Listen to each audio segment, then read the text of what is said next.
Alright, welcome to State of the Nation. Today we have a lot to talk about. Believe me, you're not going to want to miss any of it. But first, have you ever wanted to make money? Like, come on, man. You want to make money? Maybe you had a few good ideas and wanted to see if there's really a market for your product. Or maybe you just want name recognition. Well, whatever your reasons may be, the people over at Millennia Management would be more than happy to assist you starting your very own business in Allemagne. With an experienced customer support, Millennia Management is ready to help you handle your entrepreneurial needs with a fast and reliable system of seasoned veterans in commerce. Now, trust me, I've been working with these guys over at Millennia Management for a while now, and I use them for all my business consulting. They offer a wide range of services. This includes building, scripting, consulting, loans, you name it, they got it. If you're a small business owner, or maybe you're thinking about getting into owning a business of your own, Millennia Management is your go to for any and all entrepreneurial needs. Okay, so do you all remember Ludendorff? You know, the fort that Parsifal ordered be made in only a week of time? Yeah, well, turns out that it takes more than a week to actually make a functioning city. Like, earlier this week, we launched Ludendorff, and it was up for a day, and then it got shut down for seemingly no other reason than it just sucked. So the map featured a lot of new key components that other town groups wished they had. There was a ton of jobs in game, more than any other town group in the entire community has ever had. But still, these key features weren't enough to keep this heaping pile of dog shit from being shut down within the same week of its grand opening. Now I'm old enough to remember a very similar scenario happening with other groups ran by these folks, where a map is scheduled to be released, usually a week or a week and a half after production of the map begins. And I mean, just look back at Anglia. It happened in Anglia, it happened in Danzig, and in both instances, the maps were admittedly subpar, but never shut down indefinitely. And this isn't something unexpected either. The name of the fort when it was released had temporary in the name. I mean, come on. Obviously, it indicated that this was never meant to be a long lasting or even functional map, it would seem, but this is all okay, in contrary to popular opinion. Like, I know what the end goal was. It was specifically designed to show off the new scripting and building capabilities of the dev team. And I mean, what other group has massive functioning factories, a delivery system, and a fully functioning in game economy? Like, I can only think of a few. Danzig is one of them. And if we've learned anything from Danzig, it's that the map quality does not always equate to success. If you can get people interested in playing your game, regardless of how it looks, it will be something cherished by the community and will be somewhat of a success so long as it isn't incredibly small and laggy, which is exactly what Fort Ludendorff got wrong. It was laggy, it had no space to grow, it was just cramped. And as bad as I make it sound, though, I think Ludendorff is actually more of a success. I think the general perception of Ludendorff being some abysmal failure because it had problems, because it was unappealing and it was shut down, I think that's wrong. Like, the primary reason being that it actually made money, and the group grew from it being up for only a day. Don't get me wrong, it left a lot to be desired. But if there's one thing the dev team can take away from this, it's that Ludendorff is a great building kit. You can use like all the scripts and assets that were introduced there. I think the general concept of Ludendorff was good, and it's proven by the over 2,000 Robux it made after just one day of being up. Munich will hopefully do much better than Ludendorff. I mean, it's been in development for over three weeks now. Now, you might look back and say to yourself, has it really been 3 weeks? Yeah, it's been 3 full weeks now since the group was founded and development began. But more on that in a second. First, everyone here knows that I'm a fan of past creations. I mean, I helped remake a fort from 2011. So, do you know what one of the Archduke's past creations was? Bratwurst Barn. They're making a return to the town scene under new management and seemingly a minor rebranding of the name because you can't have the same group twice. Bratwurst Company. More importantly, they've decided to come to Allemagne as a part of the Business Commission's push to bring in new businesses. So check out Bratwurst Company. They're the perfect place to work at and are historically the only reliable option when it comes to employment across town groups. They've been given an A rating from the Business Commission. Again, that's Bratwurst Company. Check them out if you're interested. All right, so Munich has been scheduled to be released in about a week. We've all seen where this is going if it is going in the same direction as the previous town groups that this one is based on. Based solely on past experience, I'm betting it will be rushed and slightly buggy on release, especially since we are quickly approaching week 4 and we're still in development, and we have made very little progress since week 1 on the map. In Danzig, the launch happened only a week after the group was made. To put that into perspective, it's nearly a month now since Allemagne has been made, and we still don't have a single city map open to the public. Let that sink in. That's longer than Anglia. That's longer than pretty much every single version of Anglia and Danzig. But Danzig made well over 50,000 Robux during its lifetime with nearly 1,000 members and a daily active player base of 20 players or more. And it was made in a week.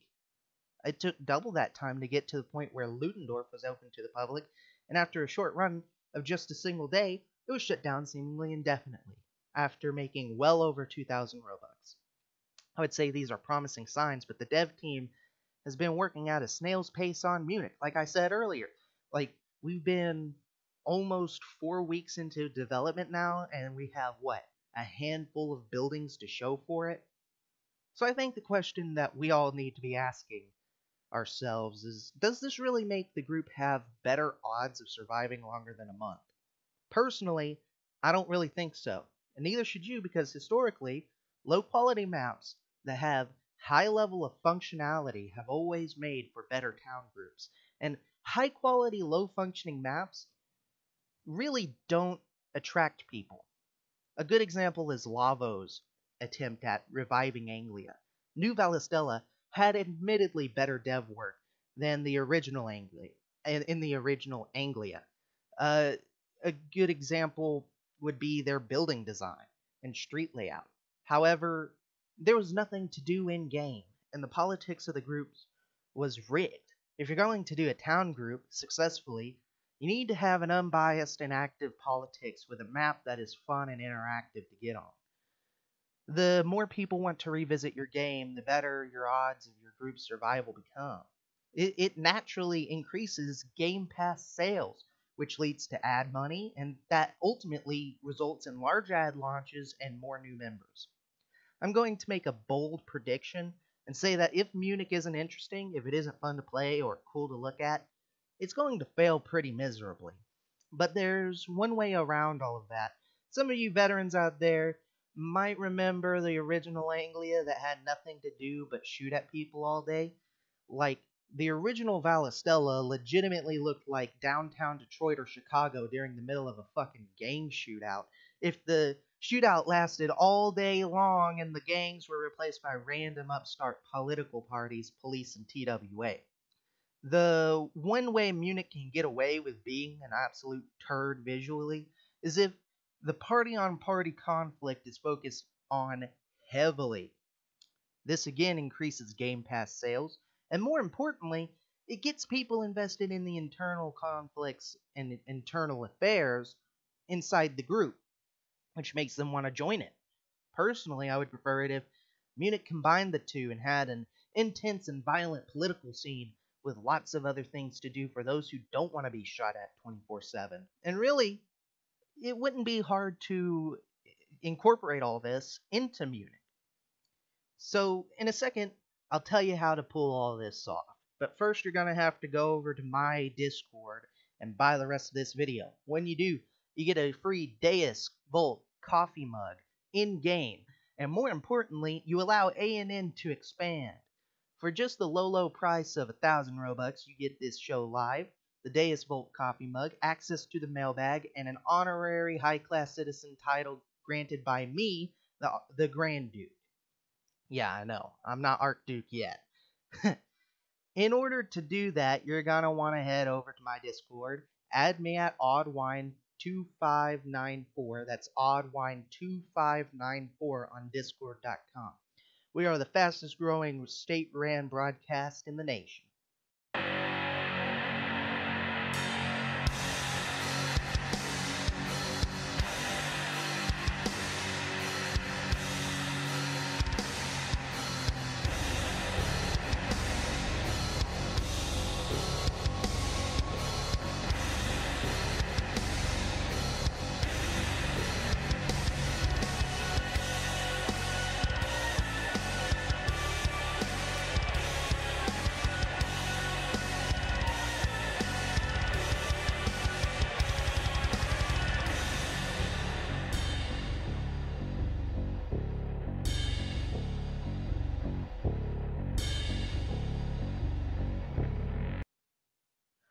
Okay, so in order to make Munich into something truly unique, I think you're going to have to find a balance between political infighting and in-game jobs. The best way so far, in my opinion, to achieve this is to allow parties to pick their HQ locations, where they will spawn at, and the civilians should spawn in a neutral, unowned building like a train station. That's how it was done in Anglia. And it allowed for visitors to at least have some time to escape before, frankly, all hell breaks loose. Essentially, we're just trying to remake Danzig, but with better tech and slightly better buildings. Honestly, after seeing some of the pictures the dev team uploaded, I can't tell if that's necessarily going to have better building quality than Danzig. Like, sure, there were some absolutely terrible fucking buildings in Danzig, but let us not forget that there were also some truly amazing buildings too. And that on launch, Brent was actually kind of decent. Most of the worst looking buildings were added in after launch because of small businesses wanting to be included into the city. But there wasn't any regulation on the quality of their buildings. Like, some of the buildings looked worse than most free models out there. A good example of a genuinely amazing building from Danzig, though, would be the Capitol building that Parsival has reused like a billion times now and probably will still use in this group too.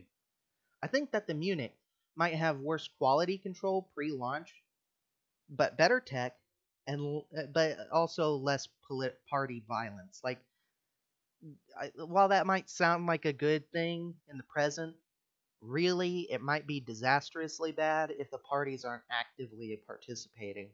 And if the quality control doesn't go up, because it needs to go way up from what it is right now, in my opinion.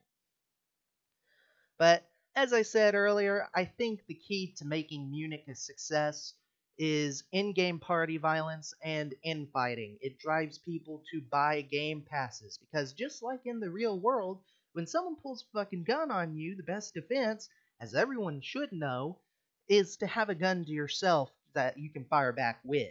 I don't think that's really any different in-game. It's one of the few facts that carry over from the real world into the game.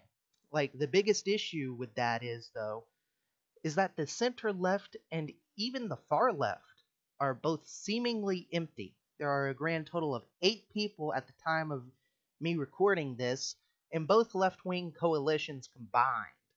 Like, I don't think that they have a snail's chance in hell of winning a general election. Even if they all voted as one massive block, which they won't, And this is typically unusual because in Danzig and in Anglia, there were a large variety of parties to choose from that were far more polarizing than the center right versus the far right.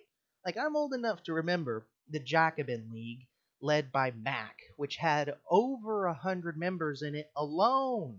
That's more than every party combined in Anglia at the time of writing this, to put that into perspective. Right now, in a general election, I think the only party that stands a chance is probably the Richterist party, and they have the largest voter base. And while they are led by absolute morons, they they self-identify as far right. They still have more people in their party than any other party in Allemagne. But so personally, I would like to see more parties with more variety. I'm not a fan of any of them at the current moment, nor should anyone, in my opinion, since they all sound socialist in nature. I can't distinguish between any of these parties' core philosophy. Like, I honestly just can't. They almost all look like recreations of the same party. If a 5-year-old described how to make a socialist party, I think you would probably even come out with the same end results as we have now. Like, I can't recognize a single openly capitalist conservative party, and I think that's a really big issue because that means that Parliament is going to be completely dominated by the far left radical socialists and 12-year-olds from the Richterist party. So if I had to choose, like if someone held me at gunpoint and said, pick one or else I'm going to shoot you, I probably would have to go with the People's Party and the center-right coalition because at least they're center-right. And that means there's a slight chance that they might not be complete retards that believe in and vote for socialist policy. And if that sounds concerning to you, that the political climate is in such a state that it allows, in the center-right coalition, a party named the Alemannic People's Party, then you're not wrong, because it is very concerning, or at least it should be. How can there be any party-on-party violence if all the parties are just the same thing with a new coat of paint? Like, you can't. There just can't be any party-on-party violence. And as stated earlier, you just can't run a town group with no party-on-party violence. They tried that in UNAR, and look how far that got John. Like, UNAR was a complete and utter failure. We need more variety between parties, or the outlook for launch is very grim, in my opinion.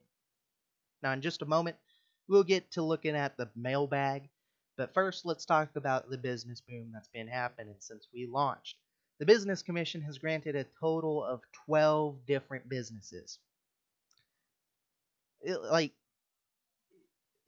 That is huge. Like, do you understand how many businesses that is compared to what was in Danzig or Anglia? In Anglia, there were only 3 or 4 different businesses because it was almost entirely party centric. And in Danzig, I think there might have been around 8 through its entire history. Like, if there is an upside to this group coming into launch, it's that there are several small businesses and new tech that is designed specifically to help businesses in game. So this group has the potential to be one of the best groups for businesses since St. Paul. And that does bode well for anyone who wants this group to have any form of longevity. Politics put aside, so long as there remains a free and open market, this group has the potential to become largely business centric, more so than Anglia and Danzig, and that means more money for more ads, and that means more things to do in games for your average player, which means more members, which is always a good thing. All right. So we finally come to the mailbag, and since this is a new segment on the show where we look at your fan mail sent to me, we don't really have jack shit in the category of fan mail since this is brand fucking new. So instead of reading you the mailbag, I'm going to explain how this will work in future episodes. You go to my Discord and you send me a question you want answered. Then I write those questions down and drop them into a bag, hence the term mailbag. And I pick three at random. Now, that number might change as we get more people asking more questions, but at the current moment, it's going to be three. Then I'll give the most in depth answer as I possibly can to the three questions. And don't worry if I missed your question every episode. I plan on keeping any unanswered questions in the bag. So, you know, you're going to get your question answered eventually, hopefully. And every episode, I'll put more questions in the bag. So, eventually we're going to have to get to a point where I have to answer more than three questions. This is just a starting point. But you do have to be a Deus Volt member before I ever answer any of the questions you ask me. So bear that in mind before you start spamming my fucking Discord with your stupid ass random questions. So, I think that'll do it.